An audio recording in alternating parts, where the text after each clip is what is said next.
22 जनवरी 2024 एक ऐसी तारीख जो हिंदू धर्म के इतिहास में सुनहरे अक्षरों से लिखी जा चुकी है, क्योंकि इस परम पावन तिथि पर राम जन्मभूमि अयोध्या के मंदिर में 1 वर्ष पहले ही हमारे रामलला की प्राण प्रतिष्ठा हुई है।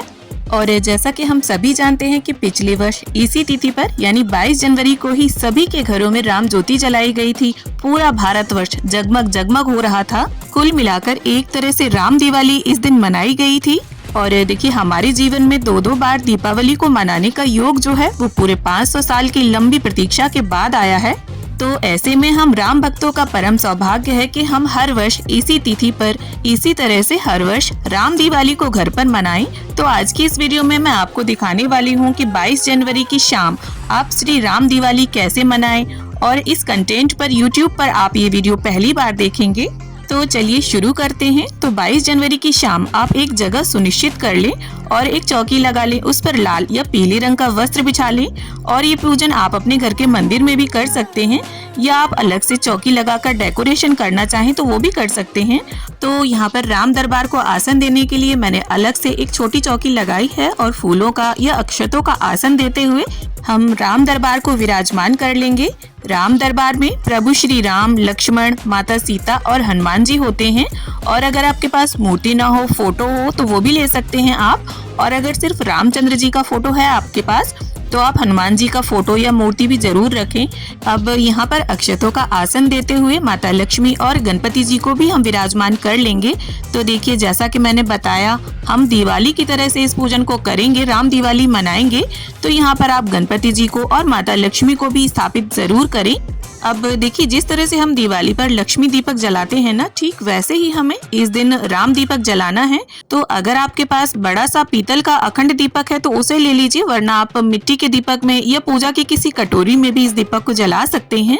और यहाँ पर मैंने रुई की बाती लगाई है। आप कलावे के तार को विषम संख्या यानी 5, 7, 9, 11 इस तरह से करते हुए कलावे की भी बाती लगा सकते हैं। और यहाँ पर मैंने तिल का तेल प्रयोग किया है, आप चाहें तो शुद्ध देसी घी भी भर सकते हैं। और श्री रामचंद्र जी के दाहिने हाथ के साइड में हम इस दीपक को रख देंगे।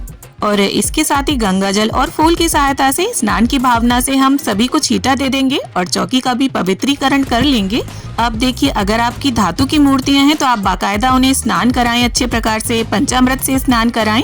और अगर मिट्टी की मूर्तियां हैं तो आप इस विधि से पंचामृत स्नान करा सकते हैं। तो यहाँ पर मैंने 5 चीजों को यानी दूध, दही, घी, शहद, शक्कर को मिक्स कर लिया है और गंगा जल उसमें ऐड कर लेंगे और 4 बार इस प्रकार से घुमाते हुए सभी को भाव रूपी पंचामृत स्नान करा लेंगे। तो दोस्तों, अब आप में से बहुत सारे राम भक्त ऐसे होंगे जिन्होंने साक्षात रामलला की प्राण प्रतिष्ठा को देखने का दैविक आनंद प्राप्त किया होगा। तो अगर आपने ये सुखद अनुभव प्राप्त किया है तो कमेंट में जय श्री राम जरूर लिखें। तो स्नान का ये जो पंचामृत है, प्रसाद रूप में सभी लोग इसे ग्रहण करें और वापस से जल का छींटा देते हुए उन्हें शुद्धोदक स्नान जरूर करा लें। अब प्रथम पूज्य गणपति जी को वस्त्र की भावना से यहाँ कलावा अर्पित कर दिया है, जनेऊ अर्पित कर दिया है, और माता लक्ष्मी को यहाँ पर चुनरी मैंने अर्पित कर दी है। अब गणपति जी का, माता लक्ष्मी का चंदन, रोली, अक्षत, पुष्प समर्पित करते हुए हम पूजन कर लेंगे।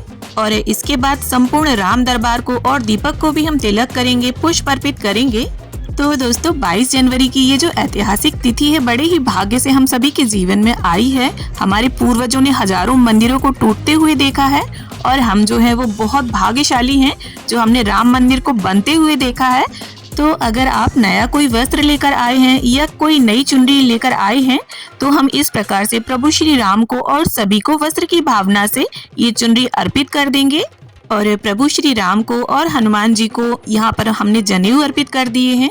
तो दोस्तों, राम दिवाली के इस पूजन को करने के साथ साथ अपने घरों को सजाएं, रंगोली बनाएं, फूल पत्तों के तोरण लगाएं दरवाजे पर, और अपने घरों में मिठाइयाँ या पकवान बनाइए। पास के ही किसी भी राम मंदिर में जाइए और भोग अर्पित करके आइए, पूजन करके आइए, और अपने घरों की छत पर श्री रामचंद्र जी के झंडे लगाइए। कुल मिलाकर हमें अपने अपने घरों में राम दिवाली बहुत ही अच्छे प्रकार से मनानी है। और देखिए, फूलों की व्यवस्था आप सुबह ही कर लें, और अगर फूल किसी कारण से ना मिल पाए, व्यवस्था ना बन पाए तो कोई बात नहीं, जो भी आपने सामग्री अरेंज की है उसी से आप पूजा करिए। तो इस प्रकार से सभी को फूल अर्पित करने के बाद प्रथम पूज्य गणपति जी को हम अलग से गुड़ नारियल का और मौसमी का भोग रख देंगे, क्योंकि गणपति जी के भोग में तुलसी दल नहीं डलेगा। अब इसके साथ ही यहाँ पर देखिए मैंने खीर बनाई है, तो खीर का भोग मैं अर्पित कर दूंगी। और चूंकि इस तिथि को हम रामलला की स्थापना की वर्षगांठ के रूप में मनाएंगे, तो आप मिठाइयाँ, लड्डू जो भी अर्पित करना चाहें वो अर्पित करें और घर पर जो भी ऋतु फल हो आप उनका भोग समर्पित करें। अब देखिए सभी भोग के साथ आप जल का भी भोग जरूर रखें, क्योंकि जिस तरह से खाने के बाद हम जल पीते हैं ठीक वैसे ही। और जो भी भोग आपने लगाया है सभी भोग में आप एक एक तुलसी का पत्ता जरूर डाल दें, क्योंकि बिना तुलसी दल के हमारे प्रभु श्री राम और राम भक्त हनुमान भोग को ग्रहण नहीं करते। और इसके साथ ही एक एक तुलसी का पत्ता मैं प्रभु श्री राम के समक्ष और हनुमान जी के समक्ष रख दूंगी। और देखिए ये नया त्योहार हम सभी के जीवन में जुड़ा है, तो मेरा आप सभी से अनुरोध है कि अपने अपने तरीके से इसे सेलिब्रेट जरूर करें, जिससे हमारी आने वाली पीढ़ियां भी इसे कंटिन्यू कर सकें। और पूजा में रही कमियों को पूरा करने के लिए अपने यथा सामर्थ्य कुछ दक्षिणा जरूर निकाल कर रख दें और बाद में इसे किसी भी राम मंदिर में आप दान करके आ सकते हैं। अब देखिए यहाँ पर इत्र सेवा देना मैं भूल गई थी, जो अब दे रही हूँ। आप जब वस्त्र समर्पित करें उसके बाद ही इत्र सेवा दे दें। अब आपको एक पूजा की प्लेट लेनी है और उसमें देखिए आप फूल बिछा लीजिए, और फूल ना हो तो अक्षत डाल लीजिए। अब इसके बाद हमें मिट्टी के कम से कम 5 दीपक लेने हैं और हो सके तो इनमें शुद्ध देसी घी डालें। आप 5 से अधिक दीपक भी प्रज्वलित कर सकते हैं। और इन दीपकों से हम गणपति जी की, माता लक्ष्मी की, संपूर्ण राम दरबार की बड़े ही प्रेम पूर्वक और श्रद्धा भाव से आरती उतार लेंगे।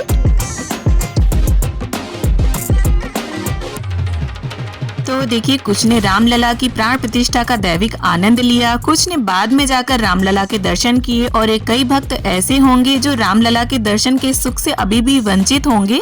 तो ऐसे में मन को छोटा ना करें, आप प्रयास करते रहें। रामलला की जब भी इच्छा होगी अपने आप बुलावा आ जाएगा और हम भी अयोध्या जाकर रामलला के दैविक दर्शन का सुख भोग पाएंगे।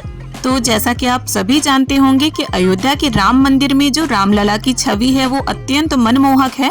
5 वर्षीय बालक का उन्हें स्वरूप दिया गया है। तो इस प्रकार से आरती संपन्न करने के बाद जल फिराते हुए 3 बार पूजा का आचमन कर लें और हाथ जोड़कर गणपति जी से, प्रभु श्री राम से और सभी से पूजा में रही कमियों के लिए क्षमा याचना कर लेंगे और ऐसी प्रार्थना कर लेंगे कि प्रभु सदैव हम पर और हमारे परिवार पर अपनी कृपा दृष्टि बनाए रखना और हमें भी जल्द ही अयोध्या के मंदिर में आपके दर्शन प्राप्त हो, ऐसी कृपा करना। तो मुझे पूरी उम्मीद है आप सभी अपने जीवन में जुड़े हुए इस नए त्योहार को सेलिब्रेट जरूर करेंगे। वीडियो अगर पसंद आई हो, थोड़ी भी अच्छी लगी हो तो वीडियो को लाइक करें और ज्यादा से ज्यादा शेयर करें, जिससे सभी लोगों को इस बात की जानकारी हो। तो मिलती हूँ आप सभी के साथ एक नए वीडियो में, तब तक के लिए जय श्री राम।